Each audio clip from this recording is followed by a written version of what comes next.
Hello and welcome. In this video, I'm going to give you an overview on some of the new exciting magic editing tools within Canva graphic design for education.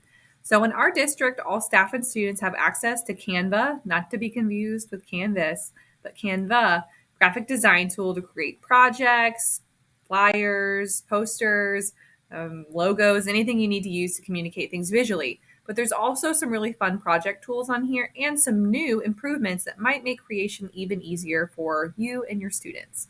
So the new features in Canva were announced as a part of a Canva Create event that they live streamed a couple of weeks ago. And now everyone has access to these tools. So to access your Canva account, you'll sign in with your school Google account. And then to see some of these new things that they're advertising as a part of this new era in Canva, you'll scroll down the page and you can explore some of these new features. Technically, you can access a lot of these features too within an existing design if you already have one started, or if you want to create one from scratch, and I'll show you those hacks here in a second. This first one I'm going to show you is one called Magic Write. So Canva Magic Write is super cool. This is only available to teachers though, so your students do not have access to this. What this is an artificial intelligence tool, and it writes, basically uses AI to write out responses to questions and things that you might enter on here. So the example they show is if you want to use Magic Write to come up with a couple of classroom examples for a project or prompts or descriptions of content for students that might be more at their Lexile level. It really can create some time-saving opportunities for you as a teacher by making it really quick to generate samples that students can look at and evaluate if you're trying to scaffold and support them in creating a project or an end goal. It could be good just for giving them options for an editing process as well if you're an ELA teacher, so you don't have to sit there and type up all the examples yourself. But again, this is only available to staff accounts. Students do not have access to this. So to try it out, you can click on it from the Canva main menu and click try it out.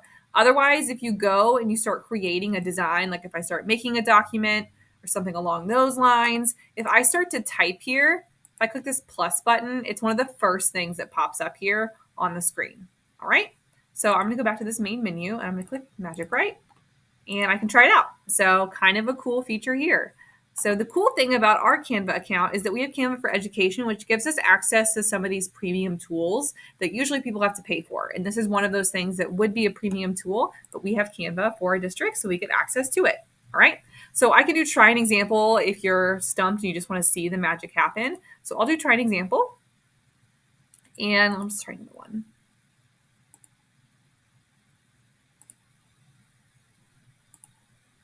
Okay. And then if you find an example that you like, you just press enter. Otherwise, you can type out your own. And it gives some outlines here. So it gives me an outline for an essay about the history of design. And I did not write that. It was done in a few minutes. It shows me what it used. It does say that, this is something that is using artificial intelligence. It's a computer, so it's going to possibly make mistakes. So it does recommend that you proofread it before you show it with others and not accept this as a perfect example of work. But I thought I would show you this as a really quick way to make some examples for students or projects or anything along those lines and save yourself time. So you can use the Magic Write pretty much anywhere where you can type in Canva. It is available. And there's lots of different things that you can make in Canva now. It's not purely just logos and posters. You can make documents, presentations, websites, videos, all different kinds of media. Really, the sky's the limit on this tool. And this is a new feature that they have baked into it. So helpful option there.